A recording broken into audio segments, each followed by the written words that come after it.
Strategy of লার্নিংয়ে সবাইকে স্বাগত। আজকে আমাদের পাঠ্য বিষয় সপ্তম শ্রেণীর ইতিহাস বই থেকে দ্বিতীয় অধ্যায় ভেবে দেখো খুঁজে দেখো, পৃষ্ঠা নাম্বার 24। আগের ক্লাসে আমরা 3 দাগ পর্যন্ত প্রশ্নোত্তর আলোচনা করেছিলাম। আজকে আমরা 4 দাগের প্রশ্নোত্তরগুলো আলোচনা করব। তাহলে চলো শুরু করা যাক। বলছে 4 দাগে বিশদে 100 থেকে 120টি শব্দের মধ্যে উত্তর লেখো। ক দাগের প্রশ্ন হলো প্রাচীন বাংলার রাঢ়, শূন্য এবং গৌড় অঞ্চলের ভৌগোলিক পরিচয় দাও। উত্তর: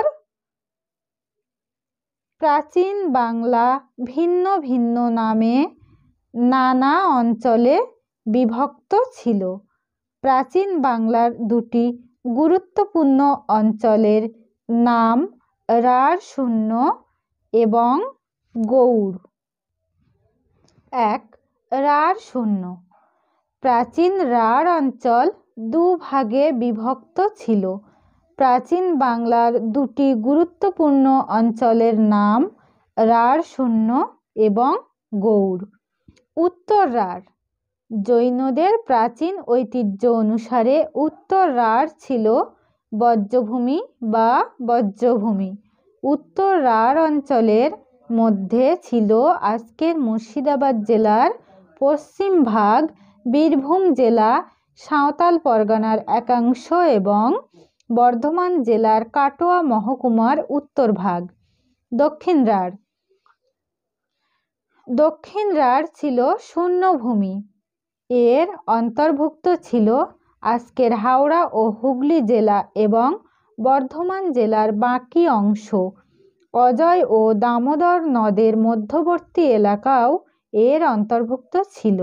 মহাভারতের গল্পে এবং কালিদাসের কাব্যে আছে যে ভাগীরথী এবং কাঁসাই নদীর মাঝে সমুদ্র পর্যন্ত বিরাট এলাকা এর অন্তর্গত ছিল। 2. গৌড়। বরাহমিহিরের গ্রন্থে বলা হয়েছে যে আজকের বীরভূম ও মুর্শিদাবাদ জেলা এবং বর্ধমান জেলার পশ্চিম ভাগ নিয়ে প্রাচীন গৌড় গড়ে উঠেছিল। শশাঙ্কের আমলে গৌড়। খ্রিস্টীয় 7ম শতকে রাজা শশাঙ্কের আমলে গৌড়ের সীমা বেড়ে গিয়েছিল। পুণ্ড্রবর্ধন থেকে উড়িষ্যার উপকূল পর্যন্ত এলাকা গৌড়ের অন্তর্ভুক্ত হয়েছিল। শশাঙ্কের রাজধানী ছিল কর্ণসুবর্ণ। ভাগীরথীর পশ্চিম পারে আজকের মুর্শিদাবাদ জেলাই ছিল সেকালের গৌড়ের প্রধান এলাকা। খ্রিস্টীয় 8ম-9ম শতকে গৌড় বলতে সমগ্র পাল সাম্রাজ্যকে বোঝানো হতো। খ দাগের প্রশ্ন বলছে শশাঙ্কের সঙ্গে বৌদ্ধদের সম্পর্ক কেমন ছিল সে বিষয়ে তোমার মতামত দাও। উত্তর: 606-607 খ্রিস্টাব্দ থেকে 637-638 খ্রিস্টাব্দ পর্যন্ত শশাঙ্ক গৌড়ের শাসক ছিলেন। তার নেতৃত্বে গৌড়ে একটি শক্তিশালী সাম্রাজ্যের উত্থান ঘটেছিল। ধর্মীয় বিশ্বাস। শশাঙ্ক ধর্মীয় বিশ্বাসে ছিলেন শৈব বা শিবের উপাসক। শশাঙ্কের বৌদ্ধ বিদ্বেষ। আর্যমঞ্জু শ্রীমূলকল্প নামক বৌদ্ধ গ্রন্থে এবং সুয়ানজাংয়ের ভ্রমণ বিবরণীতে শশাঙ্ককে বৌদ্ধ বিদ্বেষী বলা হয়েছে। শশাঙ্কের বিরুদ্ধে অভিযোগ করা হয় যে তিনি বৌদ্ধ ভিক্ষুকদের উপর অত্যাচার, নিপীড়ন চালাতেন, এমনকি হত্যাও করতেন। তিনি বৌদ্ধদের পবিত্র ধর্মীয় স্মারক ধ্বংস করেছিলেন। হর্ষবর্ধনের সভাকবি বাণভট্টের রচনা হর্ষচরিতে শশাঙ্ককে নিন্দা করা হয়েছে। শশাঙ্ক সম্পর্কে অতিরঞ্জিত অভিযোগ। 1. আধুনিক ঐতিহাসিকদের মতে শশাঙ্কের প্রতি সব লেখকরা পুরোপুরি বিদ্বেষমুক্ত ছিলেন না। সুতরাং শশাঙ্ক সম্পর্কে তাদের মতামত কিছুটা অতিরঞ্জিত ছিল বলে মনে করা যেতে পারে। 2. শশাঙ্কের শাসনকালের কিছু পরে হিউয়েন সাং কর্ণ সুবর্ণ পরিভ্রমণ করেছিলেন।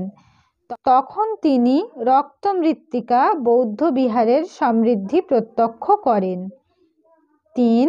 শশাঙ্কের মৃত্যুর 50 বছর পরে চীনা পর্যটক ইং সিং বাংলায় বৌদ্ধ ধর্মের উন্নতি দেখেছিলেন। শশাঙ্ক নির্বিচার বৌদ্ধ বিদ্বেষী হলে নিশ্চয় এটা সম্ভব হতো না। তাই মনে করা হয় যে বাণভট্ট ও হিউয়েন সাংয়ের মতামত কিছুটা অতিরঞ্জিত। দেখো পরের প্রশ্ন, গদাগে ত্রিশক্তি সংগ্রাম কাদের মধ্যে হয়েছিল? এই সংগ্রামের মূল কারণ কি ছিল?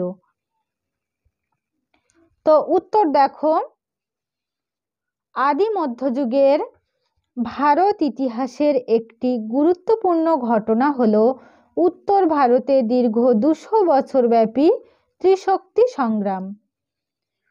কনৌজের ওপর অধিকার প্রতিষ্ঠার লক্ষ্যে সংগঠিত ত্রিশক্তি সংঘর্ষের প্রতিপক্ষ 3টি শক্তি ছিল বাংলার পাল বংশ, উত্তর ভারতের গুর্জর প্রতিহার বংশ এবং দক্ষিণ ভারতের রাষ্ট্রকূট বংশ।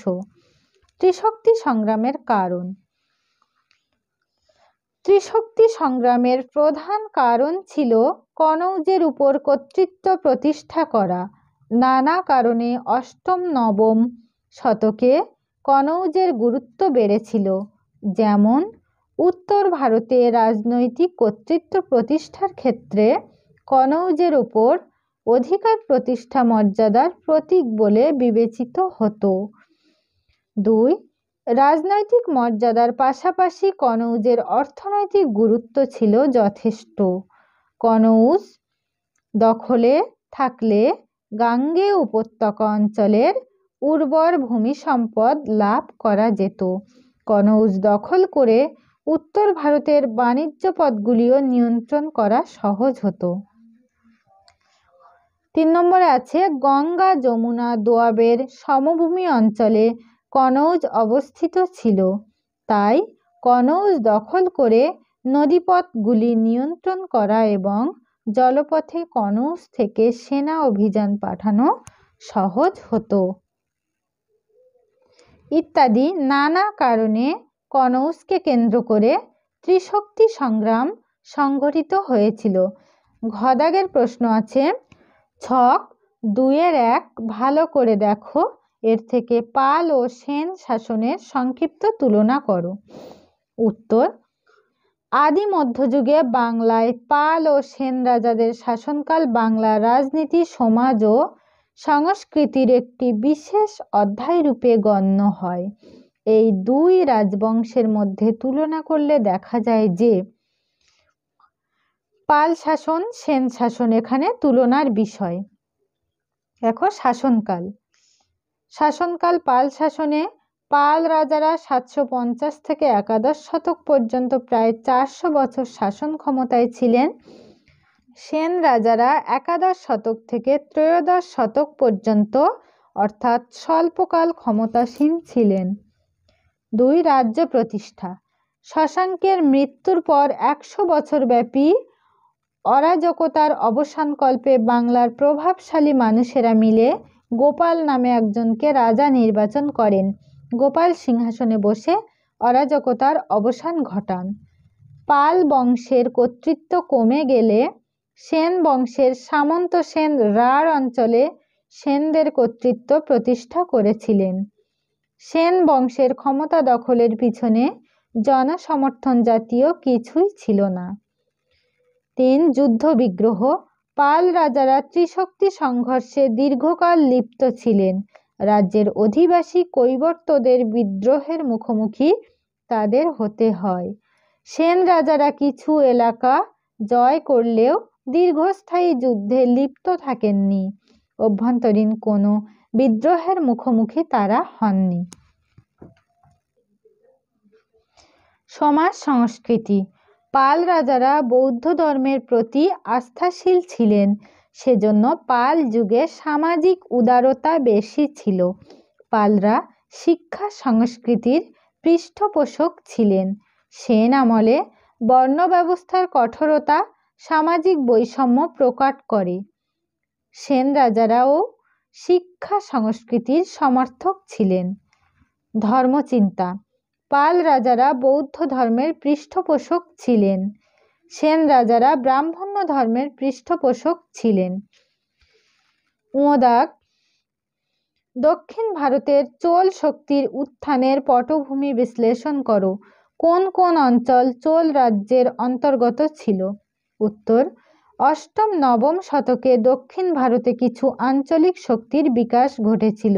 এদের অন্যতম ছিল পল্লব, পাণ্ড্য, চোল প্রভৃতি। চোল রাজ্যের প্রতিষ্ঠা। কাবেরী এবং তার শাখা নদীগুলির বদ্বীপকে ঘিরে চোল রাজ্য গড়ে উঠেছিল।